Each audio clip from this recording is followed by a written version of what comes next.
बिस्मिल्लाहिर्रहमानिर्रहीम। Everyone, I hope you all are fine. Students, आज जो टॉपिक हम डिस्कस करने वाले हैं वो है डाइजेशन इन ह्यूमंस। ठीक है, हम इंसानों में खुराक के हजम होने के प्रोसेस के बारे में बेसिकली एक इंट्रोडक्शन ही है। ठीक है, आज हम यही स्टार्ट करेंगे। डाइजेशन का तो आपको पता है कि इसका मतलब होता है हजम होना। ठीक है, खुराक का हजम होना। ठीक है, वैसे तो ह्यूमंस के डाइजेशन में एक प्रॉपर एक डाइजेस्टिव सिस्टम में डिफरेंट ऑर्गन्स इन्वॉल्व होते हैं। ठीक है, लेकिन हम यहाँ पे आज इसका ब्रीफ सा इंट्रोडक्शन देखिए कि किस तरह से और क्यों इंपॉर्टेंट होती है डाइजेशन, और ये होती ही क्या है। ठीक है, डाइजेशन का क्या मतलब है। अब हमें पता है कि हम सबसे पहले बताएं कि our cells require oxygen, water, salt, amino acids, simple sugar, fatty acids and vitamins. ठीक है, अब यहाँ पे सेल्स बताए। सेल्स का क्या मतलब है।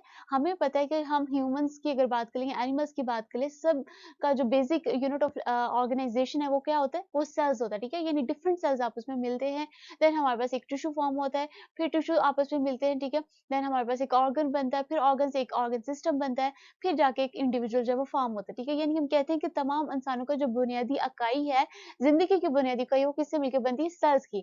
हमारे सेल्स को, यानी हमारे ओवरऑल किसकी बात की जा रही है, हमारे बॉडी को ही क्या कहा जा रहा है। ठीक है, क्योंकि इंसान जो है सेल्स का ही मजमुआ है। ठीक है, तो बता रहे कि हमारे सेल्स को किसकी रिक्वायर जरूरत होती है, ऑक्सीजन की। ठीक है, आपको पता है हमें किस ऑक्सीजन, तो हमें पता है हमें सांस लेने के लिए चाहिए होती है, हमें एनर्जी के लिए चाहिए होती है। वाटर, वाटर की इंपॉर्टेंस अभी आप वेल फेमिलियर, अभी हमने पिछले भी पढ़ा था कंपोनेंट्स ऑफ ह्यूमन फूड में कि वाटर जो है हमारे पास क्या होता है, कि हमारे बॉडी के जो डिफरेंट रिएक्शंस होते हैं उसमें इन्वॉल्व होता है। ठीक है, हमारे बॉडी के टेम्परेचर को मेंटेन रखने में हेल्प करता है। साल्ट्स का मतलब क्या होता है, साल्ट्स हमारे जितने भी मिनरल्स है वो सारे साल्ट्स में आते हैं। हमने मिनरल्स में पढ़ा था कि हमारे जो जितने भी बॉडी के फ्लूइड है उनको मेंटेन रखने में हेल्प करता है, हमारे टूथ और बॉडी की सॉरी बोन्स की कंसंट्रेशन को मेंटेन रखने में हेल्प करता है। अमाइनो एसिड्स हमने बात की थी। अमाइनो एसिड्स क्या होते हैं, हमारे प्रोटीन्स के बिल्डिंग ब्लॉक होते हैं। ठीक है, प्रोटीन की हमने इंपॉर्टेंस को पढ़ा था कि हमारे जितने भी मसल्स हैं, लिगामेंट्स है, टेंडन्स हैं, इन सब में प्रोटीन पाया जाता है। सिंपल शुगर, शुगर क्या होती है, शुगर हमने बात की है, ग्लूकोज एक शुगर है, और ग्लूकोज किस में होता है, कार्बोहाइड्रेट्स का यूनिट है। ठीक है, मोनोसेक्राइड है, और कार्बोहाइड्रेट्स की इंपॉर्टेंस भी आपने जानी थी। इसी तरह फैटी एसिड की इसका यूनिट हमने बात की, फैटी एसिड और ग्लिसरॉल मिलते हैं तो हमारे पास लिपिड बनता है। लिपिड हमारी, ठीक है, बात की जा रही है, इनके यूनिट्स की बात की जा रही है। ठीक है, विटामिन की आपने इंपॉर्टेंस पढ़ा था। ठीक है, इसमें पढ़ा था कि हमारी विजन में हेल्प करता है। ठीक है, हमारी सेल डिफरेंशिएशन में हेल्प करता है। ठीक है, इसके बगैर हमारे डिफरेंट डिजीज हमने पढ़ा था, रिकेट्स हो सकता है। बताने का मकसद ये कि सारे जितने भी न्यूट्रिएंट्स या ये जितने भी कंपोनेंट्स है हमारे सेल्स के लिए बहुत इंपॉर्टेंट है। ठीक है, हमारे बॉडी को, हमारे सेल्स को इन सब की जरूरत होती है। ठीक है, अपनी हमारी बॉडी ने जितने भी फंक्शंस परफॉर्म करने होते हैं, हमारी बॉडी में जितने भी रिएक्शंस हो रहे होते हैं, ठीक है, हमें जिंदा रहने के लिए, एक सेल्स को लिविंग रखने के लिए इन सारे न्यूट्रिएंट्स की, इन सब चीजों की, ऑक्सीजन की, वाटर की, साल्ट की, अमाइनो एसिड की, इन सब की जरूरत होती है। ओके, इसके बाद कह रहे हैं these can cross cell membrane to enter cells. ठीक है, अब ये जितनी भी बात की जा रही है वाटर के मॉलिक्यूल्स की, साल्ट के मॉलिक्यूल्स की, ये तो हमारे पास एक मॉलिक्यूल्स की फॉर्म है, ये कंपाउंड्स की फॉर्म में हमारी बॉडी में होंगे ना। तो वो बात करें कि दीज कैन क्रॉस, ये क्रॉस का मतलब है कि अंदर जा सकते हैं, क्रॉस कर सकते हैं cell membrane to enter cells. ठीक है, अगर आपको यहाँ पे सेल का एक बेसिक स्ट्रक्चर याद है जो आपने फोर्थ चैप्टर में भी पढ़ा है, ठीक है, तो हमें पता है सेल्स की सेल मेम्ब्रेन की बात की जा रही है। यहाँ पे मैं आपको दिखाऊं तो ये एक सेल है। ठीक है, बहुत ही एक कॉमन सी हमने यहाँ पे एग्जांपल ले रहे हैं। ये हमारे पास क्या है, ये हमारे पास सेल मेम्ब्रेन है। ठीक है, और यहाँ पे बिल्कुल सेंटर में क्या प्रेजेंट है, ये हमारे पास न्यूक्लियस प्रेजेंट है, और न्यूक्लियस के अराउंडिंग में सेल मेम्ब्रेन और न्यूक्लियस के दरमियान यहाँ पे जितना भी फ्लूइड होगा वो क्या होता है, वो साइटोप्लाज्म होता है। साइटोप्लाज्म के अंदर डिफरेंट ऑर्गेनेलिज जो है वो साइटोप्लाज्म कैरी कर रहा होता है, यही हमने पढ़ा था ना। तो अब वो बता क्या रहे हैं कि जितने भी हमारे पास ये जो ऑक्सीजन है, ये वाटर के मॉलिक्यूल्स हैं या विटामिन्स के, इन्होंने क्या करना है, इस सेल मेम्ब्रेन से क्रॉस करना होगा तो हमारे सेल्स के अंदर आएंगे ना। यानी अंदर क्यों आएंगे, हमारे बॉडी में एनर्जी स्टोर, यानी हम ये सारे न्यूट्रिएंट्स कहाँ से ले रहे हैं, हम फूड से ले रहे थे। ठीक है, हम जो भी खुराक खाते हैं उन सब से हमें ये फैटी एसिड या सिंपल शुगर की या सॉल्ट्स वगैरह की हमें मिल रहे होते हैं। ठीक है, अब इन्होंने हम क्यों ले रहे होते हैं, एनर्जी के लिए ले रहे होते हैं, अपनी बॉडी के रिएक्शंस के लिए ले रहे होते हैं। तो ये जो बॉडी के रिएक्शंस होने होते हैं या फिर एनर्जी हमने लेनी होती है, वो कहाँ पे स्टोर होती है, वो सेल पे स्टोर होती है। ठीक है, तो सेल तक जाने के लिए एनर्जी को, ठीक है, इन सारे मॉलिक्यूल्स को पहले सेल मेम्ब्रेन को क्रॉस करने की जरूरत होती है। ठीक है, यहाँ पे मैं अगर आपको दिखा दूं कि ये हमारे पास अगर फॉर एग्जांपल एक मॉलिक्यूल है, यहाँ पे छोटे छोटे मॉलिक्यूल्स हैं, चलिए यहाँ पे अमीनो एसिड्स के मॉलिक्यूल ले लें। इन्होंने क्या करना होता है, इस सेल मेम्ब्रेन को क्रॉस करना होता है टू इंटर द सेल। वही बात करें, this can cause a cell membrane to enter the cell. ठीक है, यही बात यहाँ पे बताई गई है। और इसके बाद हम देखें क्या है कि amino acids simple sugars and fatty acids are rare in our environment. इसका क्या मतलब है? अमाइनो एसिड्स क्या हमने पढ़ा था? Amino acids are the building blocks of the proteins, ठीक है। सिंपल शुगर मींस कि हमारे पास कार्बोहाइड्रेट, फैटी एसिड का मतलब हमारे पास लिपिड्स आर रेयर। रेयर का मतलब क्या होता है? कम होते हैं इन आवर एनवायरनमेंट, ठीक है। इसका क्या मतलब है कि रेयर क्यों कम होते हैं? ये पूरा सेंटेंस ये है कि such substances are usually part of larger molecules, ठीक है। क्योंकि अब ये अगर हम बात करें कि ये जो अमाइनो एसिड्स है, ये प्रोटीन एज एन सच तो हमें नहीं ना मिल जाते। ये क्या होते हैं? ये एक्चुअली मॉलिक्यूल्स होते हैं जो कि लार्जर मॉलिक्यूल के साथ मिले होते हैं, ठीक है। लार्जर से मतलब क्या? प्रोटीन से मिले होते हैं। यानी अगर अमाइनो एसिड्स है वो डायरेक्ट नहीं पाया जाता है, यानी हमारे एनवायरनमेंट में रेयर होता है, ठीक है। वो एक्चुअली कहाँ पे होता है? वो प्रोटीन्स के अंदर होता है। इसी तरह जितने भी हमारे पास शुगर के मॉलिक्यूल्स है वो पॉलीसेकेराइड, पॉली का मतलब अगर आप पढ़ें यहाँ पे कार्बोहाइड्रेट्स की क्लासिफिकेशन, तो कार्बोहाइड्रेट की क्लासिफिकेशन में आता है पॉलीसेकेराइड, ठीक है। तो पॉलीसेकेराइड का मतलब है कार्बोहाइड्रेट, आप यहाँ पे ये अज्यूम्स करें, ठीक है। यानी कार्बोहाइड्रेट्स के जो मॉलिक्यूल्स होंगे वो पॉलीसेकेराइड के साथ की फॉर्म में होंगे। इसी तरह जो फैटी एसिड्स के मॉलिक्यूल हैं वो हमारे एनवायरनमेंट में कम है, लेकिन वो कहाँ पे एग्जिस्ट करते हैं? लिपिड्स में लेते हैं। हमने अगर आपको पिछला याद हो सारे के प्रोटीन्स क्या थे, लिपिड्स क्या थे, हम किस तरह की डाइट से इनको लेते हैं और इनका क्या फंक्शन होता है हमारे बॉडी में, तो ये बात आपको पॉइंट क्लियर हो गया होगा आई थिंक। कि उन्होंने कहा है कि हमारे पास जितने भी अमाइनो एसिड्स की बात करें या सिंपल शुगर्स की बात करें या फैटी एसिड है, वो हमारे एनवायरनमेंट में रेयर होते हैं। क्यों रेयर होते हैं? क्योंकि वो खुद तो हम डाइट में डायरेक्ट नहीं ले रहे होते। हमारे एनवायरनमेंट में बहुत रेयर है कि वो डायरेक्ट इस छोटी फॉर्म में एग्जिस्ट करते हैं, ठीक है। छोटी फॉर्म का मतलब कि ये जो प्रोटीन्स है ना, अमाइनो एसिड के अगर आपको याद हो, तो अमाइनो एसिड के मॉलिक्यूल के फॉर एग्जांपल ये एक मॉलिक्यूल है, ये एक मॉलिक्यूल है अमाइनो एसिड का। ये आपको वैसे मैं समझाने के लिए कह रही हूँ, लेकिन इसका प्रॉपर एक स्ट्रक्चर होता है, ठीक है। इस तरह के अमाइनो एसिड्स आपस में मिलेंगे, इनके ये किस तरह से मिलेंगे? इनके में स्पेशल किस्म की यहाँ पे बॉन्डिंग एग्जिस्ट कर रही होती है। यहाँ पे बॉन्ड होता है जिसको हम पेप्टाइड बॉन्ड कहते हैं, ठीक है। इन्होंने आपस में मिलना होता है, देन हमारे पास एक पेप्टाइड चेन बनती है। और पेप्टाइड चेन को हम कहते हैं कि हमारे पास क्या बना? एक प्रोटीन बन गया, ठीक है। यानी चेन सी बनती है, यानी डिफरेंट अमाइनो एसिड के मॉलिक्यूल्स आपस में मिलते हैं, देन हमारे पास जाके एक प्रोटीन बनता है, ठीक है। इसी तरह फैटी एसिड लिपिड्स की बात करें तो इसमें क्या होता है? फैटी एसिड मिल रहे होते हैं और हमारे पास ग्लिसरॉल मिल रहा होता है, ठीक है। इन्होंने आपस में मिलना होता है, देन हमारे पास जाके एक लिपिड बनता है, ठीक है। अब हमें पता है कि हमारी बॉडी को लिपिड की भी ज़रूरत है, हमारी बॉडी को पॉलीसेकेराइड का मतलब क्या है? कि हमारे पास कार्बोहाइड्रेट की ज़रूरत है, ठीक है, प्रोटीन की भी ज़रूरत है। इन सब की हमारी बॉडी को ज़रूरत होती है, ठीक है? और हम क्या करते हैं? डाइट लेते हैं, हमें मिल भी जाती है सारी चीज़ें। लेकिन क्या है कि अगर ये जो मॉलिक्यूल्स होते हैं which can not cross the membrane, ठीक है? सर कि कौन से नहीं कर सकते? ये जो बड़े मॉलिक्यूल्स हैं, ये जो प्रोटीन्स हैं, ये पॉलीसेकेराइड हैं, ये लिपिड हैं, ये हमारे मेम्ब्रेन को क्यों नहीं क्रॉस करते? अभी हमने पढ़ा है कि हमारा जो सेल है ना, हमने देखा था कि सेल की एक प्रॉपर वॉल थी जिसमें से उन्होंने सेल मेम्ब्रेन से क्रॉस करना है, देन हमारे सेल के अंदर वो इंटर होते थे, ठीक है? तो ये बता रहे हैं कि अगर तो वो छोटे होंगे, जैसे हमने बात की थी अमाइनो एसिड्स की, ठीक है, अमाइनो एसिड्स होंगे तो प्रोटीन होगा, अमाइनो एसिड्स होंगे तो वो तो क्रॉस कर जाएंगे। लेकिन क्या है कि अमाइनो एसिड खुद बहुत रेयर हमारे एनवायरमेंट में पाए जाते हैं, ठीक है। अगर फैटी एसिड होंगे वो छोटे मॉलिक्यूल क्योंकि छोटे हैं, वो भी क्रॉस कर सकते हैं, लेकिन वो हमारे एनवायरमेंट में रेयर है, कम है। तो क्या होता है? ये जो अमाइनो एसिड्स होते हैं, ये फैटी एसिड होते हैं, ये हमारी बॉडी के लिए इंपॉर्टेंट है, ठीक है, और हमारी बॉडी को चाहिए भी है, लेकिन ये हमारे एनवायरमेंट में कम पाए जाते हैं। और ये कहाँ पे पाए जाते हैं? ये मिलके बड़ी-बड़ी स्ट्रक्चर बड़े मॉलिक्यूल्स लार्जर मॉलिक्यूल के साथ पाए जाते हैं, ठीक है? यानी प्रोटीन के अंदर पाए जाते हैं, पॉलीसेकेराइड्स के अंदर पाए जाते हैं, ये लिपिड्स के अंदर पाए जाते हैं, ये जो छोटे-छोटे मॉलिक्यूल्स हैं, ठीक है? और लेकिन अब मसला ये है कि जो बड़ों के साथ पाए जाते हैं, कि जो बड़े-बड़े मॉलिक्यूल्स हैं प्रोटीन के या पॉलीसेकेराइड्स के, लिपिड के, ये हमारी मेम्ब्रेन को क्रॉस नहीं कर सकते। क्यों नहीं कर सकते? क्योंकि वो लार्जर इन साइज़ है, लार्ज मॉलिक्यूल्स हैं, ठीक है? अब क्या हुआ कि देयर इज अ नीड, अब हमें जरूरत है ऑफ कन्वर्टिंग, तब्दील करने की, सच लार्ज, ठीक है, इन बड़े, कौन से सच लार्ज से मुराद कौन से मॉलिक्यूल्स हैं? ये जो हमने बात की प्रोटीन के, पॉलीसेकेराइड्स के या लिपिड्स के, ठीक है। तो अब हमें क्या जरूरत है? इन लार्ज मॉलिक्यूल्स को कन्वर्ट करने की किस में? Large, such large and non diffusible. Non diffusible का मतलब क्या है? डिफ्यूज का मतलब होता है जो मिक्स हो जाता है, यानी आपस में मिल जाते हैं, ठीक है, आपस में एक स्पेस कैरी कर लेते हैं, ठीक है। मॉलिक्यूल्स इनटू स्मॉलर, छोटे मॉलिक्यूल्स में, और डिफ्यूजिबल जो कि डिफ्यूज हो सके, ठीक है। अब वो बता रहे हैं कि अब हमें जरूरत है कि क्या ये जो जो बड़े बड़े मॉलिक्यूल्स है प्रोटीन्स के या पॉलीसेकेराइड्स के, लिपिड के, ठीक है, ये जो लार्जर मॉलिक्यूल्स हमारे डाइट में एग्जिस्ट कर रहे हैं, अब हमें क्या चाहिए कि हम इनको छोटी तरह, क्योंकि अब क्यों जरूरत है छोटी कन्वर्ट करनी? क्योंकि वो वॉल को क्रॉस कर सके, सेल की मेम्ब्रेन, सेल की जो वॉल है जिसको हम सेल मेम्ब्रेन कहते हैं उसको क्रॉस कर सके, ठीक है। There is a need of converting such large and non diffusible जो कि हमारी मिक्स ना हो जाए, ठीक है, यानी मिक्स नहीं होने की एबिलिटी रखते हैं, ठीक है। हमें जरूरत है कि इन बड़े और नॉन डिफ्यूजिबल पार्टिकल को छोटे और डिफ्यूजिबल जो कि मिक्स होने की एबिलिटी रखते हो, ठीक है, उनमें कन्वर्ट करने की जरूरत है। तो ये किस तरह होगा? दिस इज अचीव्ड, ये पॉसिबल है through the process of digestion. इसके लिए हमें डाइजेशन की जरूरत होती है, ठीक है। तो अब आपको समझ आएगा कि हमारे बॉडी को डाइजेशन का प्रोसेस हमारी बॉडी के लिए क्यों जरूरी होता है, क्योंकि हमें अपनी डाइट में डिफरेंट प्रोटीन्स की, पॉलीसेकेराइड्स की या लिपिड्स की या फैटी एसिड्स की, अमाइनो एसिड्स की, वाटर की, इन सब ठीक है, सॉल्ट्स की जरूरत होती है, विटामिन्स की जरूरत होती है, ठीक है। और ये जितने भी मॉलिक्यूल्स हैं ये खुद जो है वो स्मॉल इन साइज होते हैं, ठीक है। वो खुद तो क्रॉस कर सकते हैं, लेकिन प्रॉब्लम ये है कि वो हमारे इन्वायरमेंट में रेयर होते हैं। और ये कहाँ पे प्रेजेंट होते हैं? दूसरी पॉसिबिलिटी ये कि हमारे पास ये बड़े बड़े मॉलिक्यूल्स की बिल्डिंग ब्लॉक्स भी होते हैं, ठीक है। तो अब ये जो, लेकिन अब ये जो बड़े बड़े मॉलिक्यूल्स ये हमारी वॉल को क्रॉस नहीं कर सकते।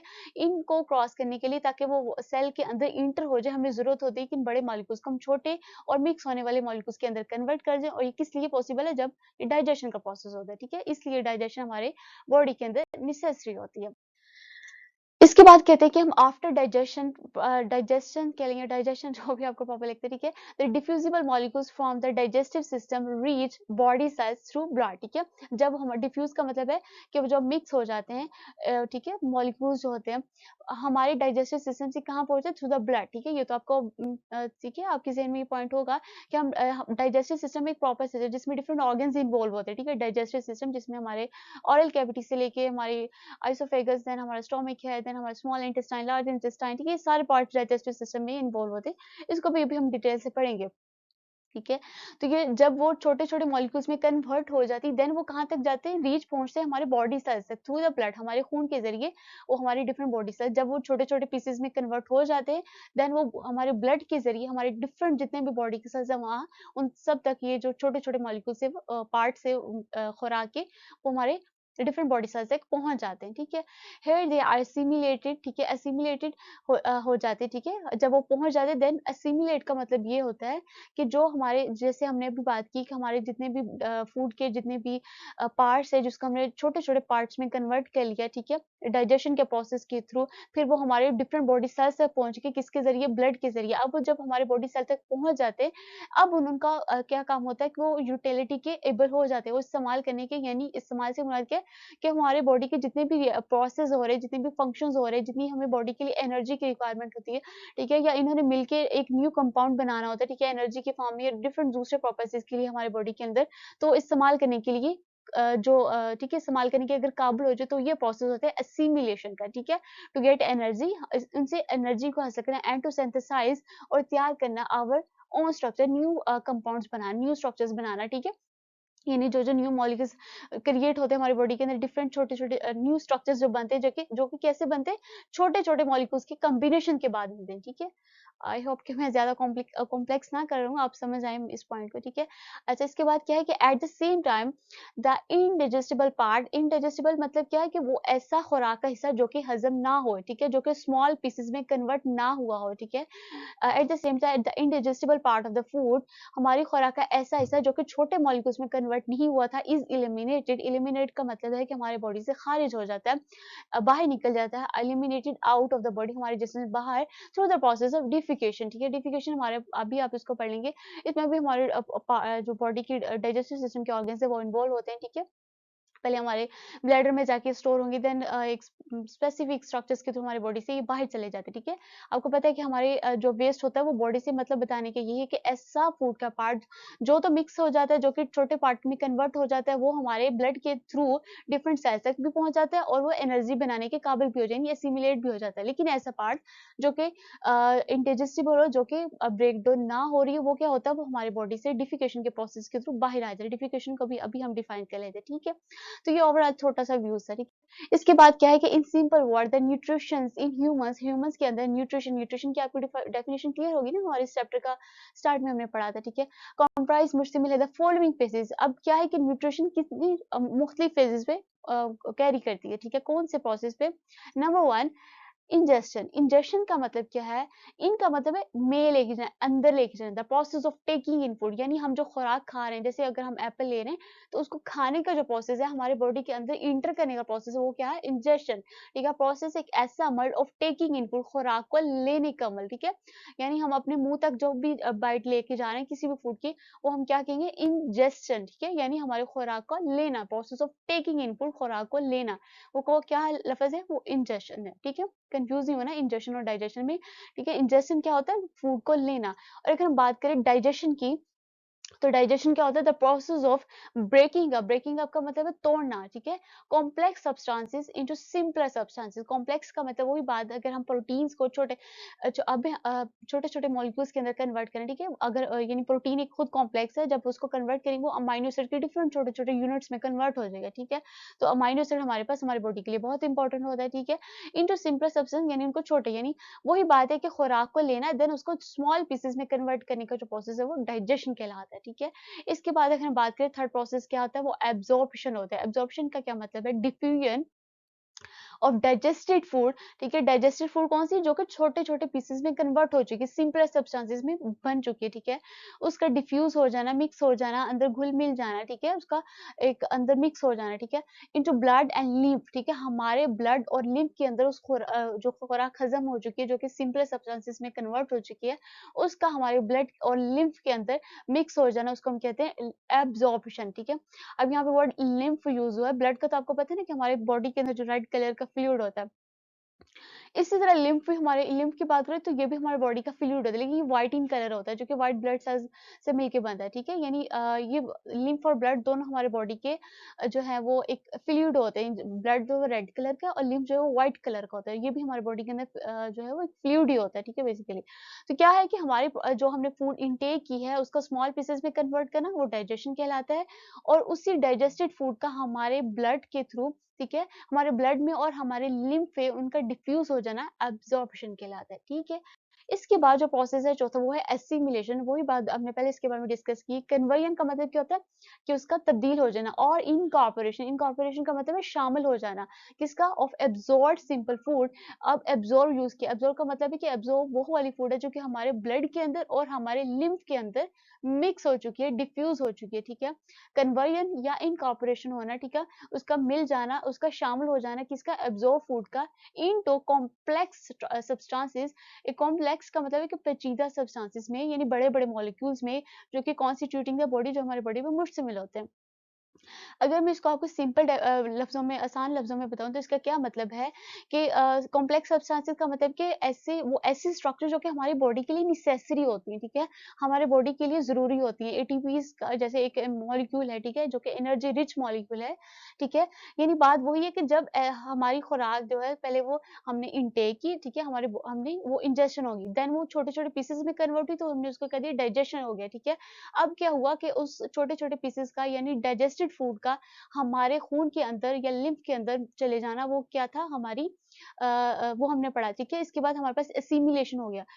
एसिमिलेशन क्या था? वो जो हमारे खून के अंदर, हमारे लिम्फ के अंदर जो फूड जो थी वो मिक्स हो चुकी थी। अब उस मिक्स शुदा फूड का हमारे बॉडी के एनर्जी के तौर पे इस्तेमाल होना या दूसरे फंक्शंस के लिए इस्तेमाल होना, वो एसिमिलेशन कहलाएगा, ठीक है? ठीक है? यानी वो हमारी एब्ज़ॉर्ब्ड फूड जो कि अब इस्तेमाल करने के काबिल हो चुकी है, उसको हम एसिमिलेट कहेंगे, ठीक है? जो फिफ्थ प्रोसेस है वो क्या है कि एलिमिनेशन, खारिज होना undigested food from the body, हमारे बॉडी से, यानी जो वेस्ट मटेरियल थे, ठीक है? वो हम अपनी बॉडी से यूरिन की फॉर्म में रिलीज़ करेंगे, ठीक है? या सॉलिड बॉलिस की फॉर्म में हमारी बॉडी से रिलीज़ होगी, तो हम उसको कहेंगे कि ये डिफिकेशन का प्रोसेस है, ठीक है? डिफिकेशन, ठीक है? तो ये 5 प्रोसेस है, अगर मैं यहाँ पे इनको रिपीट कर दूँ, क्या है कि ये हमारी खुराक को लेने का प्रोसेस क्या है? वो इंजेशन, ठीक है? जो खुराक ले ली उसका स्मॉलर सब्सटेंसेस में कन्वर्ट होना, वो हमारे पास क्या था? वो हमारे पास डाइजेशन था।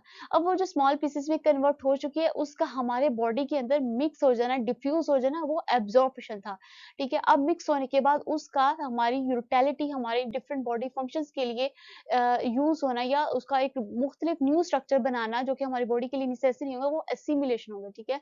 और ऐसी खुराक जो कि डाइजेस्ट ही नहीं हुई, जो कि अब छोटे-छोटे पीसेस में कन्वर्ट ही नहीं हुई, ठीक है? वो क्या थी? वो हमारे पास वेस्ट था हमारी बॉडी का, वो क्या होगा? हमारी बॉडी से निकल जाएगा, एलिमिनेट हो जाएगा, खारिज हो जाएगा, जिसको हम कहते हैं डिफिकेशन। तो स्टूडेंट्स ये आज का एक छोटा सा इंट्रोडक्शन था अबाउट डाइजेशन। अब ये डाइजेशन किस तरह से होती है, हमारे कौन कौन से बॉडी ऑर्गन्स इन्वॉल्व होते हैं, वो हम नेक्स्ट लेक्चर में स्टडी करेंगे। ठीक है, थैंक्स फॉर वॉचिंग।